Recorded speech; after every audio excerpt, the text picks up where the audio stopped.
It was a warm Friday evening when I first encountered the Ouija board.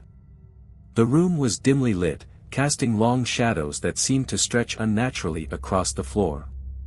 My friends, Jake, Sarah, and Emily, had gathered at my place for what we thought would be a typical weekend hangout. We were all in our 20s, looking for something to spice up the evening, something beyond the usual drinking in movie marathons. Sarah had suggested the idea after she came across an old Ouija board in a thrift store. She swore it would be harmless, just a bit of fun. I wasn't so sure. Even though I didn't fully buy into the supernatural, there was something unsettling about the whole idea. I'd heard the stories, the warnings, but I never took them seriously. I figured it was all just nonsense, people trying to scare themselves with their own imaginations. But as I glanced at the old board, its wooden surface darkened with age and faint scratches, I felt an unease crawl up my spine. Come on, what's the worst that could happen? Jake grinned, his voice full of bravado. It's just a game. Reluctantly, I agreed, trying to dismiss the nagging feeling in the back of my mind. The others gathered around the table, their faces lit by the flickering candlelight. We placed our fingers on the planchette, and with a few whispered words, we began the ritual. It wasn't long before things started to feel off. At first, it was subtle. The planchette moved in small, gentle circles. I convinced myself it was just gravity or someone unconsciously pushing it. Then the planchette suddenly shot to yes at lightning speed. I froze. Jake chuckled nervously, thinking it was just one of us messing around. But Sarah, her face suddenly pale, whispered, "Let's ask it something real." "Fine," I said, trying to hide my growing discomfort. "Is anyone here with us?" The planchette slid swiftly across the board and stopped at yes. The air grew heavy. The temperature in the room seemed to drop by several degrees. I looked at Sarah, and she stared back at me, her eyes wide, as if she hadn't expected this to actually work. "Who are you?" Emily asked, her voice shaky. For a few moments, nothing happened. Then, slowly, the planchette started to move again. At first, it spelled out a series of letters, CRE. My blood ran cold. I'd never heard of a spirit named Carrie before, but there was something about the name that felt deeply unsettling. My heart began to race as a cold chill swept through the room. I tried to convince myself it was all just a coincidence, but the atmosphere had shifted. The air was thick with tension, like something was watching us from the shadows. "Is it someone we should be afraid of?" Jake asked, half joking but visibly nervous. The planchette moved again. It stopped at yes. I could hear my own heartbeat in my ears now. I had never been so sure of anything in my life. I was suddenly terrified. This wasn't a joke. This was real. Something was in the room with us, and it wasn't friendly. The air felt thicker now, heavier, suffocating almost. I swear I could hear breathing, but when I looked around, no one else was making a sound. It was as if the room itself was holding its breath, waiting. My fingers trembled on the planchette, but I couldn't let go. I had to know, was this just some weird coincidence, or had we really contacted something? The candlelight flickered violently, as though caught in an unseen draft, casting monstrous shadows that seemed to twist and move along the walls. My eyes darted around the room, searching for any explanation. But there was nothing. "Who is Carrie?" Sarah asked, her voice barely a whisper. The planchette moved again. Slowly. Unevenly. It stopped at D, then E. A. My stomach churned, and I could feel a cold sweat forming on the back of my neck. The air seemed to pulse, vibrating with an almost tangible force. "Dead," Jake murmured under his breath, his voice cracking. I'm not sure if he meant to say it out loud, or if it just slipped out. We all went silent for a long moment. I felt an overwhelming urge to just end the session, to stand up and run out of the room. But some twisted sense of curiosity, kept me in my seat. What did it mean? What was Carrie trying to say? Are you dead? Emily asked, her voice barely audible, as though she feared speaking too loud would provoke something even worse. To my horror, the planchette moved again, and this time, it didn't just glide across the surface. It jerked to the yes as if something was impatient to answer. A sudden loud bang echoed from the other room. We all jumped, hearts racing. My breath caught in my throat. I didn't want to look away from the board, but the noise had been so loud, so real. It came from the hallway outside the door. I'll check it out, Jake offered, trying to sound brave, but his voice betrayed his fear. He stood up and slowly made his way toward the door, but as he reached for the handle, something strange happened. The door slammed shut. It wasn't the wind. It wasn't some kind of freak accident. The door slammed shut with a force that seemed to shake the very walls of the house. I could feel my pulse pounding in my ears. My chest tightened. The lights flickered again, and for just a split second, I saw someone, in the reflection of the window. A woman with long, dark hair, her face obscured, staring back at us from outside. But when I turned to look, there was nothing. Just the empty hallway. Carrie, I whispered, the name escaping my lips before I could stop it. I hadn't meant to say it out loud, but it felt like I had no control anymore. Suddenly, the temperature in the room dropped even further. My breath came out in visible clouds. I looked at Sarah, who was now visibly shaking. Emily, too, had her hands clasped tightly in her lap, staring at the planchette as though she feared it might move on its own again. We need to end this, Sarah whispered, her voice trembling. Right now. But as she tried to move her hand away from the planchette, it shot across the board again, faster than before, and stopped at "No." The door slammed again. This time, harder. Jake's voice broke through the eerie silence. Guys? What the hell is going on? I could barely hear him over the growing hum that seemed to fill the air. It was a low, vibrating sound, like the room itself was resonating with something ancient and terrible. Something was here with us. And it wasn't going away. The room felt like it was closing in on me. My heart pounded in my chest as I stared at the Ouija board.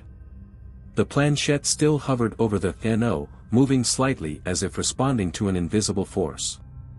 The cold in the room was unbearable now. I could see my breath hanging in the air like smoke, thick and frozen. Jake's voice broke through the freezing silence. I can't open the door. It's locked. Sarah was still looking at the planchette, her face pale as a ghost. Emily's hand was trembling as she reached for the board again, but I grabbed her wrist before she could touch it. No more, I whispered urgently. We need to stop. This is real. But even as I said it, something inside me knew it wasn't just the Ouija board that was terrifying us. There was something far worse happening, something we couldn't see, but could feel with every nerve in our bodies. The air was thick with it.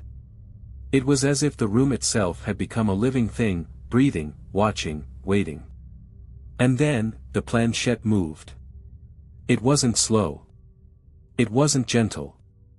It shot across the board with unnatural speed, as though something had grabbed it and was dragging it violently across the surface. My stomach twisted in terror as it stopped at one word. Leave. The lights flickered, the shadows in the room deepened, and I felt my skin crawl. The temperature had dropped so low now that I could barely feel my fingers. I glanced at Jake, but he was pale, his face contorted in a mixture of fear and disbelief. We need to get out of here, Emily said, her voice shaking. Now. She made a move toward the door, but before she could get any closer, the room shook. A low rumbling sound came from the floorboards, like the house was about to collapse on us. We all stumbled back, and for a second, I thought the walls might cave in, but then, just as suddenly as it had started, everything stopped. The silence that followed was deafening. We were frozen in place, barely able to breathe. "Did you hear that?" Sarah's voice was barely a whisper, but it carried a weight that made my blood run cold. She was looking toward the corner of the room, where the shadows seemed to move. At first, I didn't see anything. But then, out of the corner of my eye, I caught it. A figure, standing just beyond the edge of the candlelight. A woman, tall, gaunt, with long dark hair, her face obscured. My stomach turned, and a sick feeling crawled up my throat. The air smelled stale, like rotting wood and damp earth. That was when I realized, the woman from the window. She was in the room with us. I wanted to scream, to run, but my feet felt like they were rooted to the ground. The figure took a slow step forward, its presence sucking the warmth from the room. We all watched, paralyzed with fear, as she moved closer. Her face remained hidden, but the dark energy around her was unmistakable. "Who are you?" Jake whispered, his voice trembling. The figure didn't respond. Instead, her head tilted unnaturally to the side. The silence was broken only by the faintest, softest whisper in the air. "Carrie." The word seemed to hang in the air like smoke, suffocating, pressing in on us. My heart raced as I felt my breath catch in my throat. This wasn't just some trick of the mind. This was real. Without thinking, I reached for the planchette. My hand shook violently, but I had to know. I had to end this. "Carrie, what do you want?" I asked aloud, my voice barely more than a hoarse whisper. The figure didn't move. The temperature dropped even further, and I could see the woman's face slowly come into view. But it wasn't just any face, it was a horror I couldn't fully comprehend. Her eyes were black, empty voids, and her lips were pulled back into a horrific grin that made my stomach churn. The planchette jerked again, faster this time, and stopped at one word. "You." Suddenly, the lights went out. The room was plunged into darkness. The air was thick with the sound of ragged breathing, ours, or something else's, I couldn't tell anymore. A sharp pain exploded in my chest, and I gasped for air, my body trembling uncontrollably. It felt like something was inside me, pressing against my ribs, pushing me down. The whispers grew louder, filling the room with a maddening chant. "Leave. Leave. Leave." I forced my eyes open, my vision spinning. When I looked at my friends, they were gone. The room was empty, except for me, and Carrie, standing just inches away, her cold, dead hands reaching out toward me. I couldn't move. I couldn't breathe. The shadows around me seemed to shift and curl like living things, closing in on me, suffocating me. Carrie's figure was right there, inches from my face. Her long, dark hair hung in front of her face, but I could still feel the weight of her empty eyes on me. Those eyes, black as night, as if they could see into every part of my soul. My body was frozen, unable to react, paralyzed by fear. And then, there was a voice. Low. Whispers at first, like a distant breeze, then growing louder with every passing second. The room seemed to close in tighter with every word. "Leave. Or you will never leave." I wanted to scream, but the words were lodged in my throat. I wanted to run, to escape, but my legs refused to move. Carrie's form leaned closer, so close now that I could feel her cold breath brushing against my skin. It wasn't just the temperature that was freezing me, it was her presence. She was cold, like death itself. The whispering continued, now deafening, filling my mind with images I couldn't escape. I saw flashes of my friends, Sarah, Jake, and Emily, screaming, trapped in the same suffocating darkness. I saw their eyes wide with terror, their faces twisted in pain. But then the images shifted, and they were no longer my friends. They were corpses, their bodies contorted, eyes wide open, staring lifelessly into the darkness. Carrie's hand, cold and pale as the grave, reached for me, and I could feel the icy touch of her fingers on my cheek. Her skin was brittle, like dried leaves, like something that had been buried for centuries. I couldn't escape her touch, couldn't escape her gaze. "Please," I managed to choke out, my voice hoarse with terror. "What do you want from me?" Carrie didn't answer. Instead, she tilted her head to the side, her grin widening until it stretched unnaturally wide, as if her face couldn't contain the horror of it. Then she spoke, and her voice wasn't a whisper anymore. It was a guttural growl, deep and resonating, like it came from a place far beyond the grave. "You opened the door. Now you must pay." Suddenly, the room seemed to spin. The walls bent inward, and the floor beneath me felt like it was shifting, buckling. I could hear a low rumbling sound, as if something was moving through the very foundation of the house. "No!" I screamed, finally able to move. But it was too late. The shadows swarmed around me, pressing in from every side. I was surrounded by them, suffocated by them, until I couldn't tell where the darkness ended and I began. I could feel the cold, the presence of Carrie, all around me, pressing closer and closer. And then, just as suddenly as it had started, everything stopped. The room fell silent. I opened my eyes, my body trembling with exhaustion and fear. But the shadows were gone. Carrie was gone. The room, now still, felt like it had never been disturbed. The door creaked open. Slowly, I staggered to my feet, my legs unsteady as if they hadn't moved in hours. Was it over? Had it been a hallucination? A nightmare? I looked around, searching for any sign of my friends. But they were still gone. I didn't know if they had ever been there, if any of it had been real. My mind raced, struggling to piece together what had just happened. My heart still thudded in my chest, the fear gripping me like a vice. But then I heard it.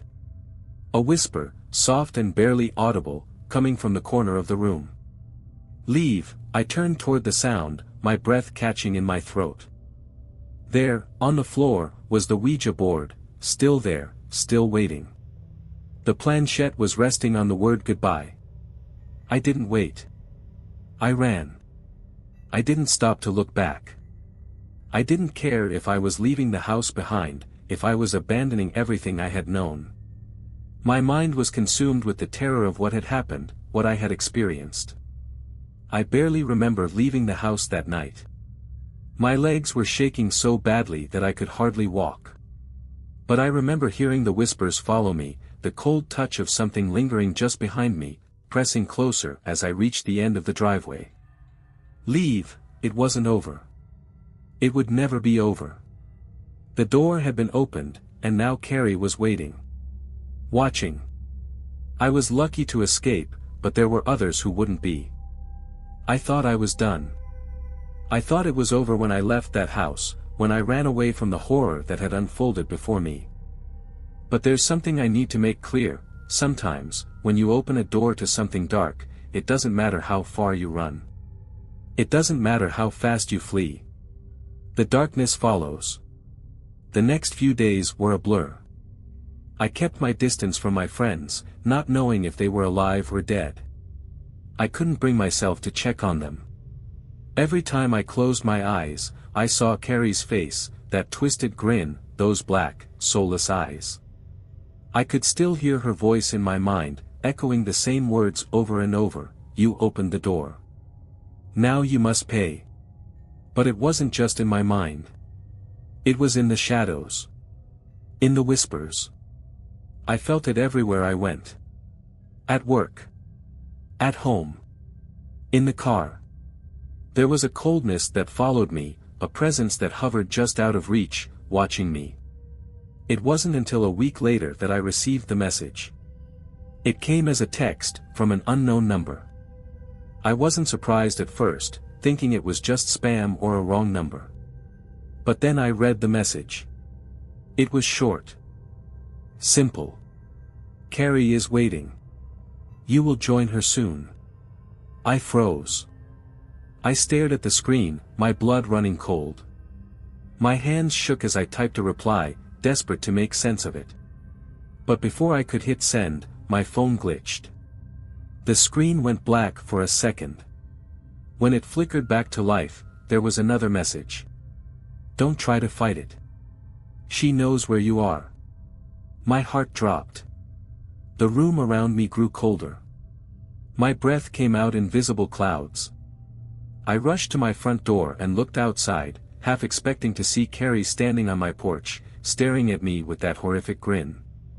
But there was nothing. Just the dark, empty street. I didn't sleep that night. I couldn't. The fear gnawed at me, gnawed at my very soul. Every creak of the house, every gust of wind made me jump. I kept looking at the corner of my room, half expecting to see her there. I kept waiting for the moment when the door would slam shut again, when the shadows would close in around me once more. The days passed. The fear didn't lessen. I couldn't focus on anything. I couldn't escape the feeling that Carrie was always just a step behind, waiting for me to slip up. And then it happened. I woke up in the middle of the night, drenched in sweat, my body shaking. The temperature in my room had dropped again. I could see my breath. The shadows in the corners of the room were moving, shifting. There was a soft whisper in the air, just barely audible. It's time. I tried to move. I tried to scream, but my throat was closed. I couldn't make a sound. I couldn't even breathe. The shadows surged forward, swirling around my body, dragging me down. And then I saw her. Carrie. Standing at the foot of my bed. Her long, dark hair hung in front of her face, obscuring everything except those eyes. Black as the void, empty. Her mouth twisted into that horrifying grin. The room was freezing, but it wasn't just the cold that chilled me, it was the feeling that I was staring at something beyond death.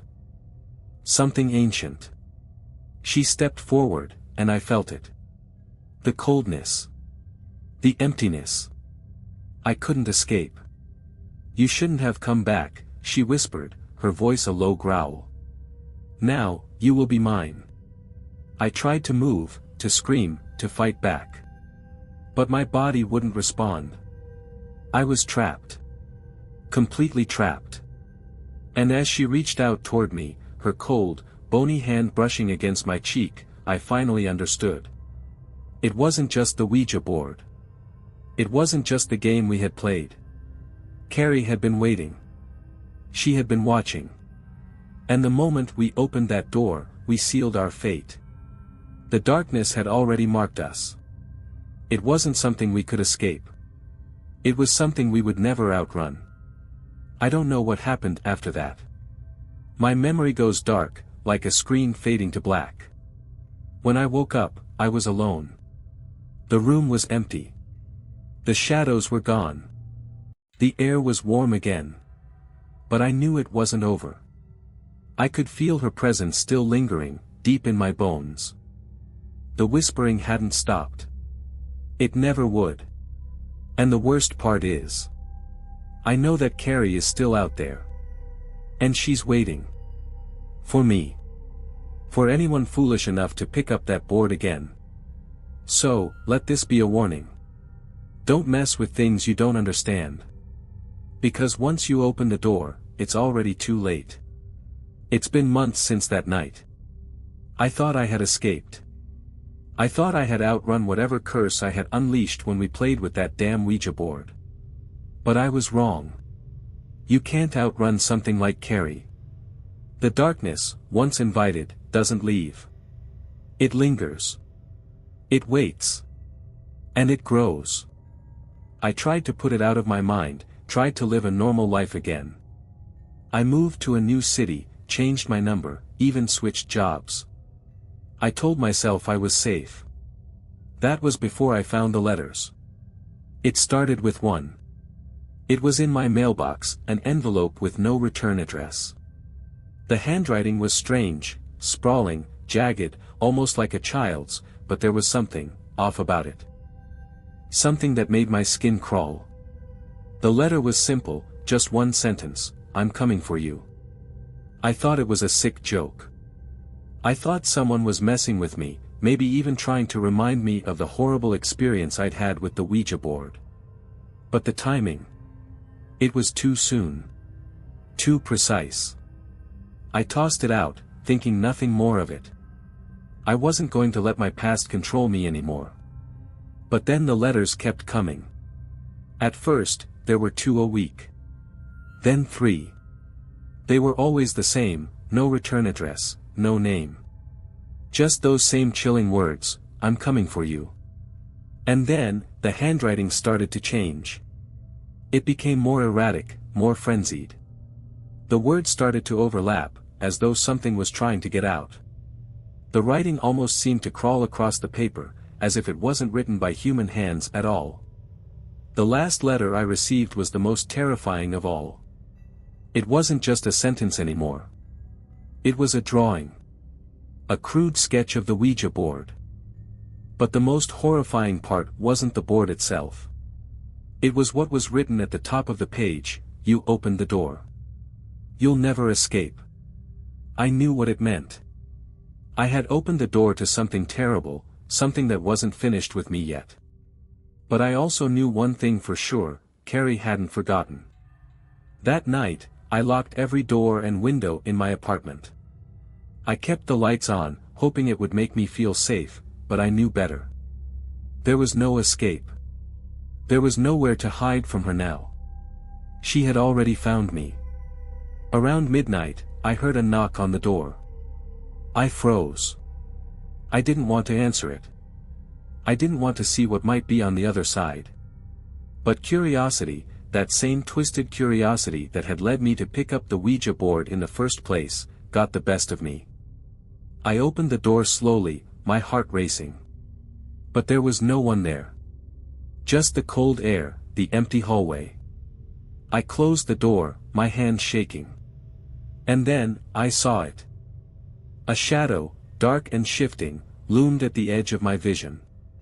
It was there, in the hallway, just out of reach. I couldn't see it fully, but I could feel it. A presence. A cold, malevolent force. My breath caught in my throat. It was her.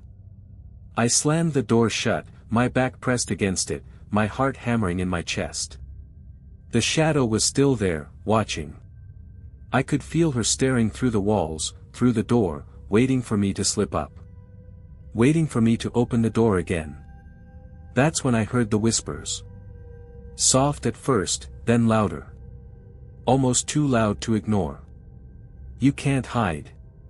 You can't run." I couldn't take it anymore. I grabbed my phone and started searching for anything that could help me. I found old forums online, people talking about their own encounters with Ouija boards, with spirits, with Carrie. There were stories about how she wouldn't just stop after the first encounter. How she would follow, haunt, torment, and eventually take her victims. There were no happy endings. Only warnings. "Do you want to survive?" one post read. "You must give her what she wants. You must make her leave." I didn't know what she wanted. I didn't know how to make her go away. But that was the moment I realized, it wasn't just about the board anymore. It was about me. About what I had done. I had invited her in. And now, there was no going back. The door behind me rattled, and I spun around, my eyes wide in terror. Something was trying to break through. But it wasn't the door. It was the walls. "It's time." The words echoed in my head, and I knew then, this was the end. I couldn't escape. Carrie was here. And this time, she wasn't leaving. The walls trembled. The knocking at my door turned into pounding, deafening, as though something, or someone, was trying to break through. My entire apartment shook, the lights flickering like a dying flame, casting long, grotesque shadows in every corner. The whispers grew louder. No longer distant, they were here with me, closing in, swirling around my head like 1,000 voices. "It's time. It's time. It's time." I tried to run. I tried to escape, but my legs wouldn't move. They felt like stone, as if the very floor had turned to quicksand. My breath came in short, panicked gasps. My hands trembled uncontrollably, and my heart slammed against my ribs, threatening to tear free. Carrie had come. I had read the stories online. I had read the warnings. But none of them prepared me for what happened next. The shadows in my apartment twisted and writhed, shapes coming to life. And then, out of the darkness, she appeared. Carrie. Her figure was tall and haunting, her face obscured by the black hair that fell like a curtain, but I could see her eyes.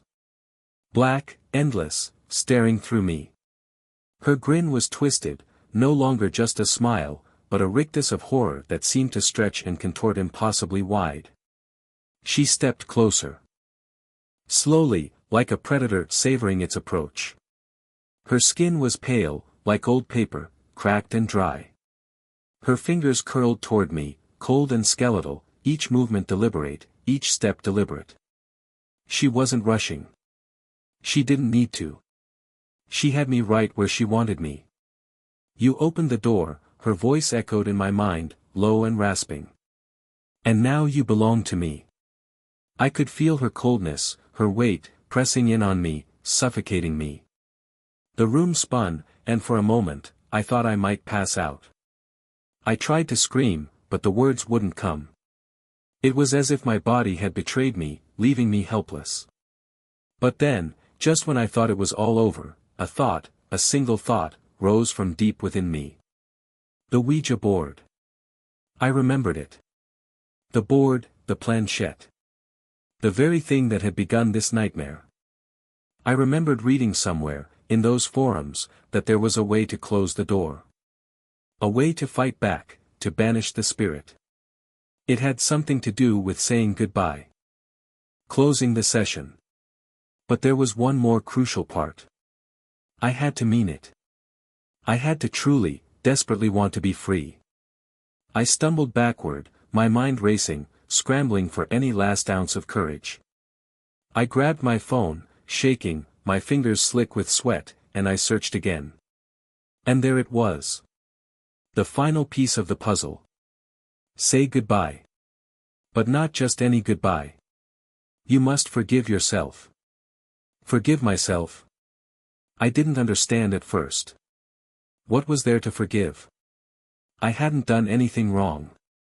But then it hit me. I had played with the unknown.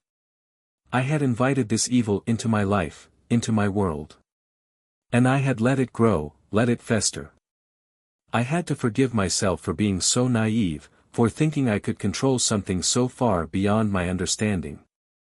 I closed my eyes, took a deep breath, and whispered, barely able to get the words out. Goodbye. I'm sorry.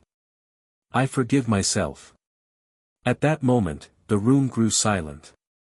The shadows stopped moving. The pounding on the door ceased. For the first time in what felt like years, there was peace. When I opened my eyes, Carrie was gone. I stumbled to the door and opened it. The hallway was empty. There was no sign of anything out of place. My apartment was still. Silent. The light from the street lamp outside poured into the room, warm and comforting, like the sun returning after a long, dark night. But even though the darkness had lifted, I knew deep down that Carrie hadn't truly left. I could still feel her presence, just out of reach. Waiting. I'd survived this time. But I knew that the door had been opened. And once a door like that is opened, you can't close it for good. So let this be the final warning, you can't control the darkness. You can't outrun it. It will follow you. And the price for playing with things you don't understand may be more than you can ever pay.